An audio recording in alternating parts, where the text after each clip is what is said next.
Alhamdulillahi Rabbil Alamin. Wassalatu wassalamu ala Rasulillah. Ọ̀pọ̀ ọ̀rọ̀ kún àgbọ̀n. Afẹ́fẹ́ ni máa fẹ́ lọ. Èmi wọ̀ tún wò sí. Mo gbósùbà fún ọ láàrẹ Ọlọ́run o. Allah. Mo wo wájú wẹ̀yìn. Mo gbósùbà fún títóbi rẹ Ọlọ́run o. Allahu akbar. Ẹni ó bá mọ̀ wípé Ọlọ́run ń bẹ ẹ kan sára sí agbára Ọlọ́run.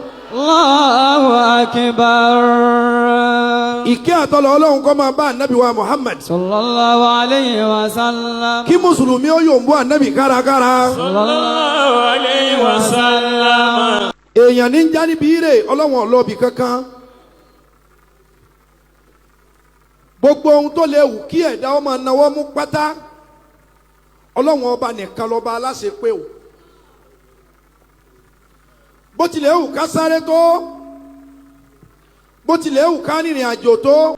Kò sí gíga ẹ̀dá kan tí ó súnmọ́ Ọlọ́run dépò pé yọ ga tọ́lọ́run dépò pé yọ ga jọ Ọlọ́run lọ́wọ́. Kò sí agbára kan tí ó súnmọ́ Ọlọ́run dépò pé yóò tó tọ́lọ́run dépò pé yọ dà tọ́lọ́run kọjá o. Ọlọ́run ọba mi yìí nìkan wá ní ọba la haula wala quwwata illa billah. Ṣẹ́gbọ́ atakere yọdún àtọ̀rẹ́ àtọ̀tá àtọ́lé àtàlejò àbòsí lọ́yà yàkù kò sẹ́ni tí ó mọ̀ wípé Ọlọ́run ṣe dáadáa fún Ààrẹ Ọ̀nà Kakanfò.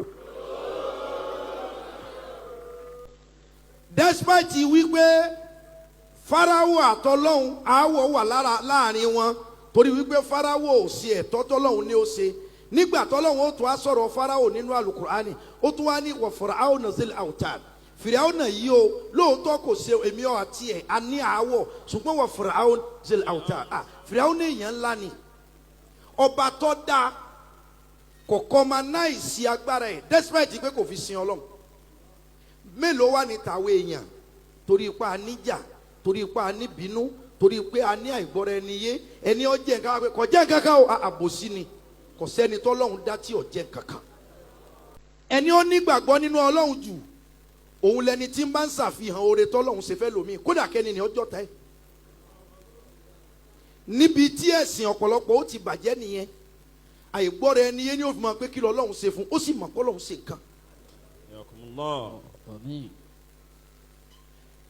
Ẹ̀kúnlẹ̀ lọ̀tá wà Ààrẹ Ọ̀nà Kakanfò inú ilé la ṣe bí gbé o òkùnkùn ò ní kùn kó nu ọmọ mọ̀nú.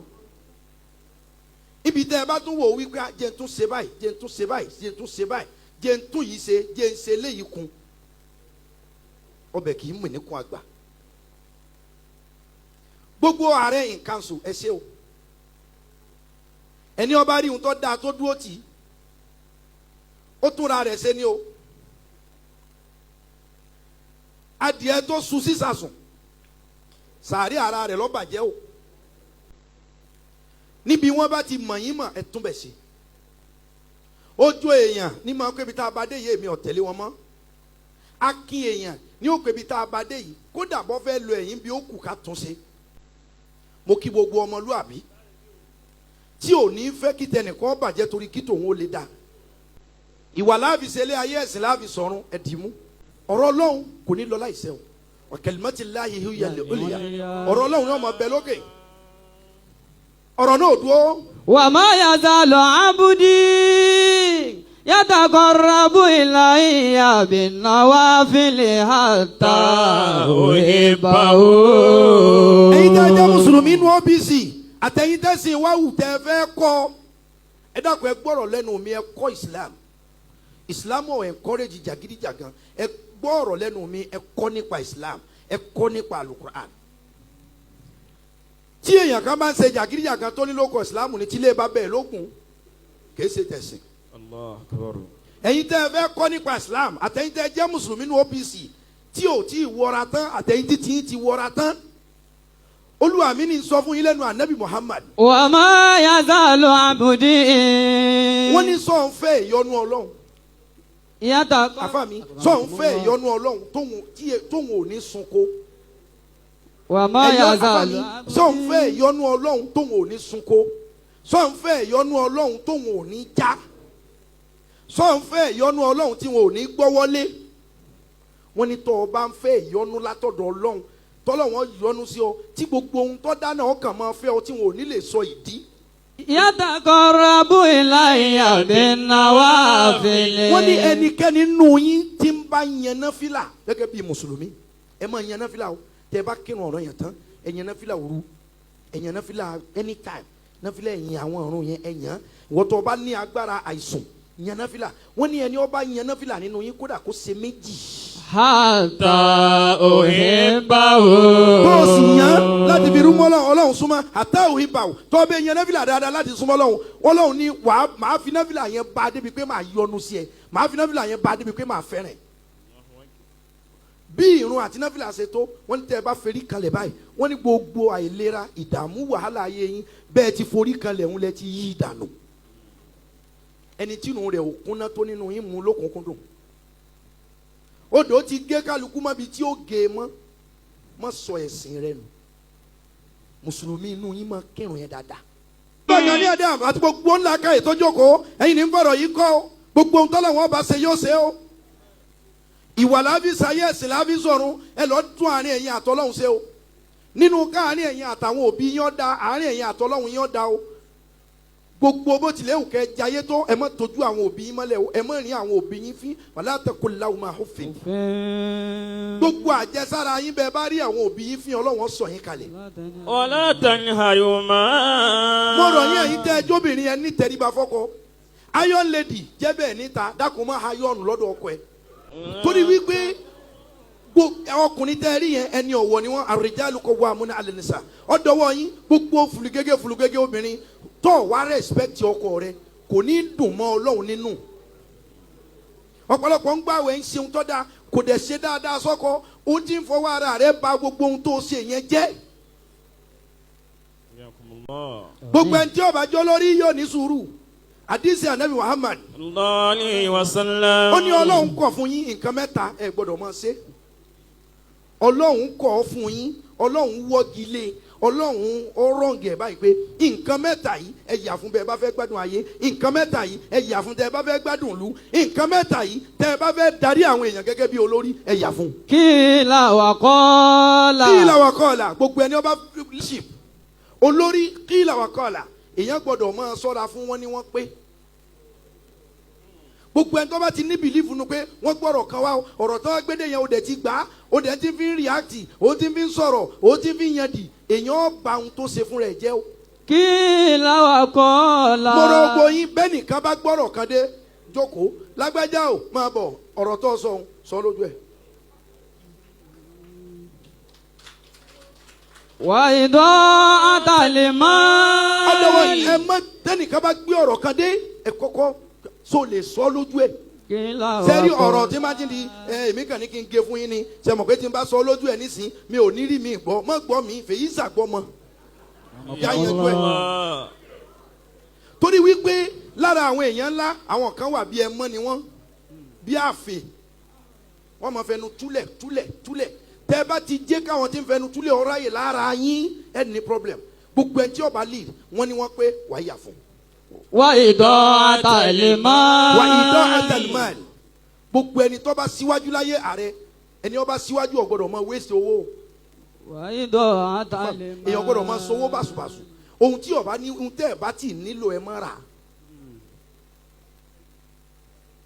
owó téèyàn máa fọ́n sókè lásán gẹ́gẹ́ bí ẹni tí ń lead ẹgbẹẹgbẹ̀rún àwọn kan wà tí wọ́n ń tẹ̀lé èèyàn láì rí nǹkan jẹ àwọn máa pe ọ̀gá sì lè má ronú débẹ̀ ọ̀gá sì gbọ́dọ̀ gbayì ọ̀gá gbọ́dọ̀ gbẹ̀yẹ ẹni ó bá sì lówó tí ò níyì àwọn ló ní òun ò ní mọ̀ kò tiẹ̀ ìròrí ò ní lọ bí pé lágbájá ìjẹun yóò náwó òun fi ṣe yìí yóò náwó òun fi sọlá nínú àwọn tí wọ́n ń tẹ̀lé yẹn ẹni tẹ́rì rẹ̀ ọba wá pé àbí tọ́lọ́wọ́n ọba kọ́ mọ́ ṣe yóò máa pe yóò jẹ wá máyé tán yóò lò wá mọ́ gbà tán ẹ̀rí bí tí ń sowó ni kò sì mọ̀ pé mi ò tí ì sanwó léwé ọmọ kọ mọ̀ ipò agbára máa absorb èèyàn ni ipò leadership máa absorb èèyàn ni òun ọmọ wo wájú àwọn tí ń bọ̀ lẹ́yìn ẹ̀ làwọn ọmọ àwọn òní ẹ̀yin lẹ́yìn wò pé kí ni bí òun wò ti jìnnà òun wò bẹ́ẹ̀ ṣe kọ́ yunifásitì òun wò bẹ́ẹ̀ ṣe kọ́ multipurpose hall òun wò bẹ́ẹ̀ ṣe kọ́ ilé ńláńlá òun wò bẹ́ẹ̀ ṣe máa kọ́ ilé ọmọ òrukàn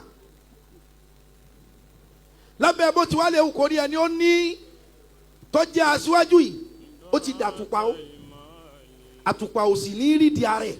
Allah. wọ́n lẹ́yìn tí ń bá lídìí àwọn èèyàn yànfùyànfù yóò ṣe é níwọ̀n tún ìwọ̀n sí. wa kasrata su'al. wa kasrata su'al. gbogbo wa ànábì ni ẹ lọ ṣọ́ra fún ọ̀pọ̀ ẹjọ́ ọ̀pọ̀ kẹ́ ẹ mọ béèrè béèrè kílẹ̀ mú lánàá wọ́n lè yẹn mọ da alábùkún ní o kílẹ̀ jẹ́ ń jẹta báwo lẹ ṣe rìn wọ́n ní kéèyàn mọ béèrè béèrè tí ó kàn ààrẹ bẹ́ẹ̀ bá tirẹ̀ tó fẹ́ mọ béèrè béèrè pa yín púpọ̀ ẹ̀yà fún ọ̀tá èèyàn ní mọ wádìí èèyàn wọ́n ní ànábì ni ẹ ṣọ́ra fún ìmọ̀ wádìí pé kí ló báwo ni báwo ló jẹ́ báwo ló ṣẹlẹ̀ kíni kan kíni ẹ má ẹ lọ ṣọ́ra yín o àwọn èèyàn tí àwọn jọ́nálìsì ti bà ayé wọn jẹ́ wọn ò níye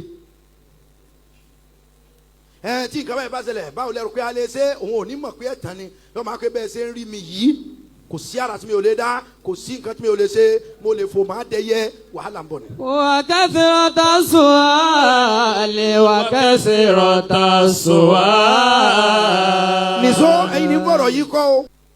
fa innal abda. ẹ má jẹ́ ntàn yín àtẹ̀yí tẹ́ ẹ pọ̀ lọ́hùn sí o àtẹ̀yí tẹ́ ẹ pọ̀ lọ́hùn sí o gbogbo ẹni ó bá jábúra ti dalẹ̀ o bẹ́ẹ̀ yẹn bá dalẹ̀ kò ní í dalẹ̀ o. Allah. àdéhùn tá à ń pín láàrin ara wa yẹn ìnídàlẹ̀ Yorùbá ahọ́n tẹ́ fi wí Ọlọ́run lónìí o kódà kẹ́ gbé nǹkan míì síwájú Ọlọ́run ọkọ lẹ́ o kódà láì gbé nǹkan síwájú kéèyàn sọ̀rọ̀ báyìí wọ́n ń kọ́ lẹ̀ lọ́dọ̀ Ọlọ́run ẹ ṣọ́ra yín a ní ẹ dáàbò bo lẹ̀ Yorùbá ní àpẹ tó dákun tí ń bẹ lẹ́yìn ẹ jẹ́ kí iyì Yorùbá ó dìde padà mo débí nísìn wọ́n bá mi wọ́n gbé kinní ìsinmi lọ́rùn inú mi dẹ̀ dùn wọ́n ní mo ṣe múra tó pé tó mi ò fi ìlẹ̀kẹ̀ yìí sí wọ́n dẹ̀ fún ẹ ọ yẹ mí nísìn àbí ọ yẹ mi. fa innal abda idha i'tarafa bi dhanbihi. Olúwa ní sọ fún yín pé fa innal abda ẹ̀rí ẹrú èmi Ọlọ́run kọ̀ọ̀kan nínú yín. idha i'tarafa bi dhanbihi. idha i'tarafa bi dhanbihi tí ẹnikẹ́ni nínú yín bá ti mọ ẹ̀ṣẹ̀ rẹ̀ lẹ́ṣẹ̀. thumma taba ila Allahi. thumma taba ila Allahi ó sì wá tọrọ àforíjì ó ṣàtúnṣe. taballahu alayhi. taballahu alayhi Ọlọ́run lémi Ọlọ́run tí mò ń bẹ tí ń sì máa bẹ màá dáríjì idha i'tarafa abdan dhanbihi tẹnikẹ́ni bá ti mẹ̀ṣẹ̀ lẹ́ṣẹ̀ problem tó wà láyé lónìí ni wípé ẹni tó wà guilty or accept guilty ẹ̀ ẹni ó jẹ̀bi ọ̀gbà ẹni ó parọ́ ọ̀gbà ẹni ó ṣàìdá ọ̀gbà ààrẹ gbóngbá bá ṣe pé gbá ẹ̀ ni wọ́n bá pé mo sọ mo dúró lórí ẹ̀ ààrẹ kò sẹ́nìkan tí ń rí ọba kankan fín lẹ̀ Yorùbá ẹ̀ ní rí ọba Haúsá kó fi rẹ̀ ẹ̀sẹ̀ sí lójú eléré kò jẹ́ kí yòókù lára wọn. ẹ kàn ní wọ́n ń yí fọ́ba Kánò wọ́n ń yí fọ́ba Sókótó wọ́n yí níbi ọba Sókótó jókòó sí gan ọ̀fẹ́ náwó sí ẹ̀rú ń bà òun gan ọ̀rẹ́dì àti náwó sí ọ. sọ́ba Sókótó ní ọmọ báyàn gbọ́ ọmọ jólóde. Ayakumullah. ibi ọba kù la máa sọ à ń sọ lọ náà ni a sì máa sọ délẹ̀. فإن العبد إذا اعترف بذنبه ثم تاب إلى الله تاب الله عليه. ẹ jẹ́ ká lọ kà nípa history Nàìjíríà yìí ẹ lọ lẹ gbogbo ọkọ̀ tó bá wù yẹn pé Ìgbò ẹ lọ lu wọn àwọn Igwe wọn kódà Igwe èyí tó bá tún ṣe àdàrọ rẹ̀ nílẹ̀ Yorùbá nílẹ̀ ìlú mi tí wọ́n ní ń pàṣẹ fún Ìgbò wọ́n sì fún ní ọ̀wọ̀. ọba ilẹ̀ Yorùbá mélòó lọ́mọ ijó ẹsẹ̀ Yorùbá gangan gbé mọ́ lónìí asáríran Aláàfin ànáwó ọba ilẹ̀ tápẹ́ ọ̀dà ijó gun ọba abara ní gbogbo wa ọ̀dà ijó wa gun ọba nù èwo ló yẹ ọba fẹ́ jẹun nìyẹn kí ló yẹ Olúwa mi sì ní gbogbo ẹlẹ́ṣẹ̀ pátá ní ọ̀rọ̀ àforíjì àfẹni tí ń bá ń ṣe tiẹ̀ láṣẹ hàn. Institution tó gbé ẹlòmíì dérí ọba ó ti condemn ẹ̀ ń tó gbé débẹ̀ ó ti wọ́gilé àti ní iṣu tó pọ̀ gẹ́gẹ́ bí Yorùbá àwọn ọba wa ẹni ọ̀wọ̀ ni wọ́n o kò sì síran tó dáa tó ràn Yorùbá. Ẹ lọ wo gbogbo ancient cities, ancient town. Èyí tá à ń sọ yìí lè má tẹ́ lómi lọ́rùn, òdodo ọ̀rọ̀ èyí tẹ́ gbogbo èèyàn lọ́rùn ni o. Ẹ lọ wo ancient town, ancient cities nílẹ̀ Yorùbá, àwọn ìlú àbáláyé. Tọ́lọ́pọ̀lọpọ̀ ìlú nísìn wọ́n ń yọ wọ́n lára ìlú ni. Sẹ́mọ̀ òṣèlú ti pín wa débi wípé ibi tí ò tí ì lẹ́tọ̀ ọba lẹ̀ wọ́n ti yọ ọba. Iṣu nìyẹn.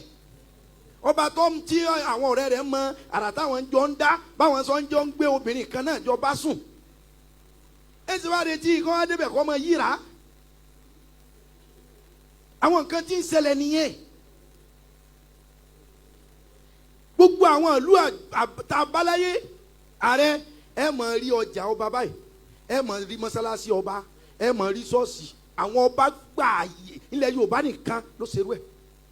Láwọn ọmọ ọba míì tó fàyè gba mọ́sálásí ń jọ́ náà ò kírun rí. Ṣùgbọ́n gbà wípé humanity comes first.